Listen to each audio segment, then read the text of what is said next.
quanto riguarda il discorso dei forestali, il problema della forestazione in Toscana è un problema molto grave, perché abbiamo in questo momento la regione toscana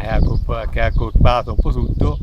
però di fatto poi non ci sono i soldi per poter fare le cose urgenti, come per esempio potrebbe essere anche la manutenzione delle strade, tagliare l'erba, eccetera, eccetera. Anche questo è già un problema piuttosto importante. Quindi per tutta questa serie di motivi abbiamo chiesto alla Regione un incontro che al momento, dopo la manifestazione fatta circa 2 mesi fa, per quanto riguarda appunto la forestazione in generale, poi ci sono problemi più particolari soprattutto in Amiata, soprattutto nella Vallombrosa e altri posti, però dicevo che su questo abbiamo fatto questa manifestazione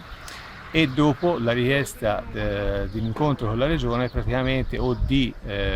spiegazioni da avere dalla regione in pratica non ci sono state. Quindi a oggi siamo nella situazione che già 2 giorni fa abbiamo fatto un presidio a Firenze davanti alla regione toscana e soprattutto per avere visibilità mediatica e aspettiamo, prima eventualmente della nuova manifestazione che ci sarà il 1° luglio, un segnale concreto della Regione che si muova per risolvere i problemi dei forestali.